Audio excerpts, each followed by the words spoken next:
Scottish Ghost Stories by Elliot O'Donnell, Case Number 7, Pearlin Jean of Allanbank.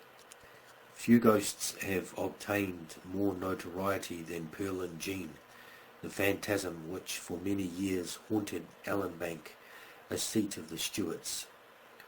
The popular theory as to the identity of the apparition is as follows. Mr. Stuart afterwards created first Baronet of Allanbank, when on a tour in France met a young and beautiful French sister of charity of the name of Jean, whom he induced to leave her convent. Tiring of her at length, Mr. Stuart brutally left her, and returning abruptly to Scotland, became engaged to be married to a lady of his own nationality and position in life. But Jean was determined he should not escape her so easily. For him she had sacrificed everything. Her old vocation in life was gone. She had no home, no honour, nothing. So she resolved to leave no stone unturned to discover his whereabouts. At last her perseverance was rewarded, and fortune favouring her, she arrived without mishap at Allanbank. The truth was then revealed to her. Her cruel and faithless lover was about to be wedded to another, but despair gave her energy, and burning with indignation, she hastened to his house to upbraid him. She reached the spot just as he was driving out with his fiancée. With a cry of anguish, Jean rushed forward and, swinging herself nimbly onto the forewheel of the coach, turned her white and passionate face towards its occupants. For a moment Mr. Stuart was too dumbfounded to do anything. He could scarcely believe his senses. Who on earth was this frantic female? Good heavens! Jean, impossible! How on earth had she got there? And the tumultuous beating of this guilty heart turned him sick and faint. Then he glanced fearfully and covertly at his fiancée. She must not know the truth at any cost. Possibly he lost his head.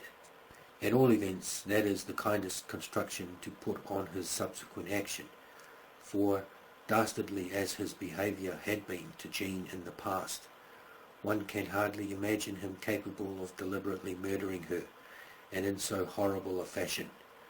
There was not a second to lose, an instant more, and the secret that he had so assiduously hidden from the lady beside him would be revealed.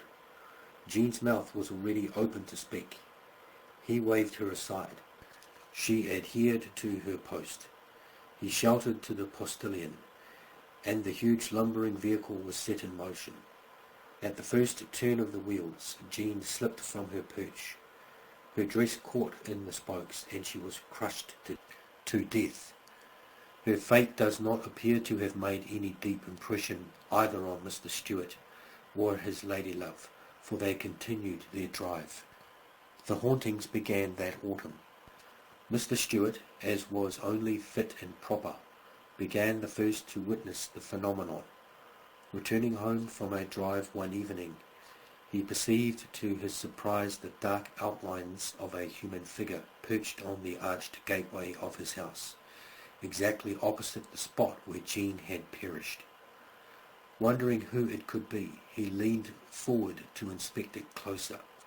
The figure moved. An icy current of air ran through him, and he saw to his horror the livid countenance of the dead Jean. There she was, staring down at him with lurid, glassy eyes, her cheeks startlingly white, her hair fluttering in the wind, her neck and forehead bathed in blood.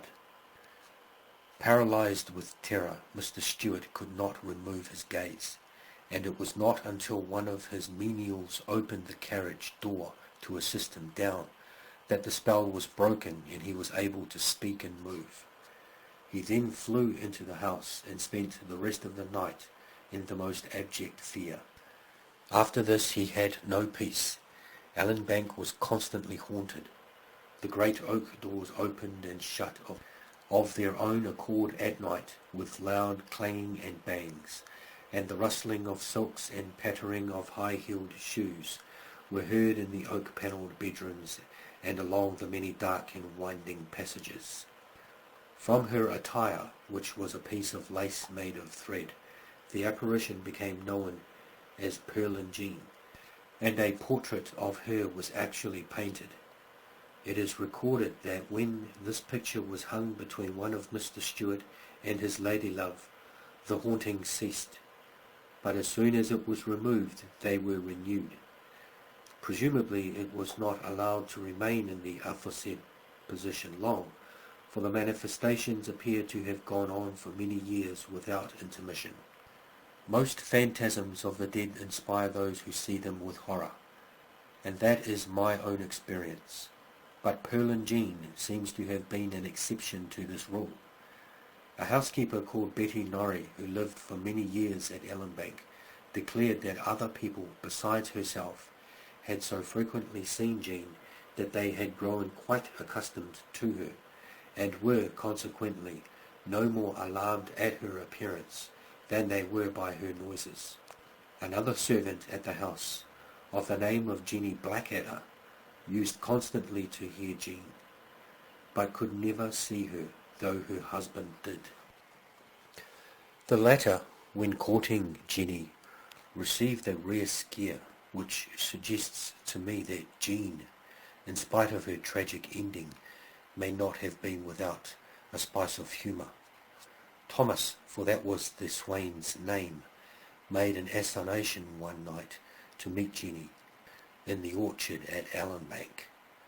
It was early when he arrived at the trysting place, for Thomas, like all true lovers, was ever rather more than punctual, and he fully contemplated a long wait. Judge, then, of his astonishment when he perceived in the moonlight what he took to be the well-known and adored figure of his lady-love. With a cry of delight, Thomas rushed forward and, swinging his arms widely open to embrace her, beheld her vanish and found himself hugging space. An icy current of air thrilled through him, and the whole place, trees, nooks, moonbeams and shadows, underwent a hideous metamorphosis. The very air bristled with unknown horrors till flesh and blood could stand no more, and, even at the risk of displeasing his beloved Jean, Thomas fled. Some few minutes later, at the appointed hour, Jenny arrived on the scene, and no one was there. She dallied for some time, wondering whatever could have happened to Thomas, and then returned full of grave apprehensions to the house. It was not until the next morning that the truth leaked out, and Jenny, after indulging in a hearty laugh at her lover, who felt very shamefaced now that it was daylight, sensibly forgave him and raised no obstacle when asked to fix a day for their marriage.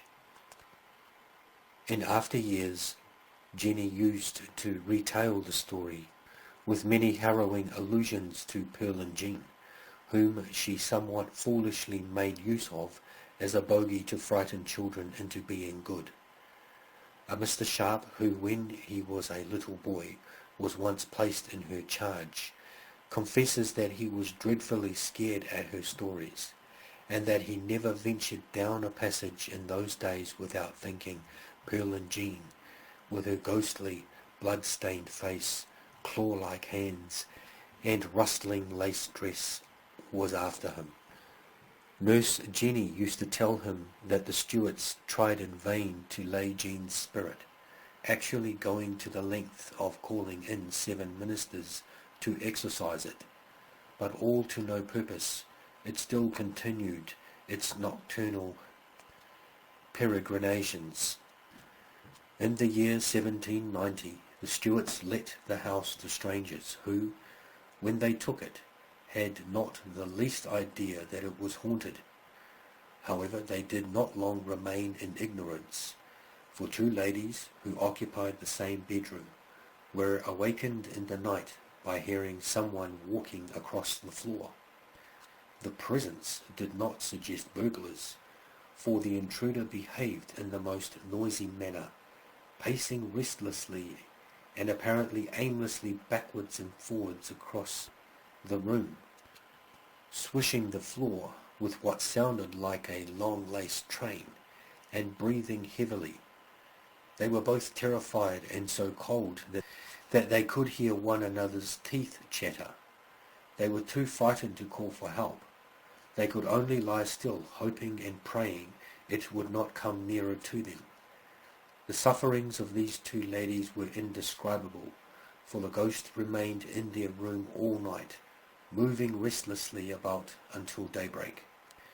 It was not until some days later, when other people in the house had experienced the phenomenon, that they were told the story of the notorious Pearlin Jean.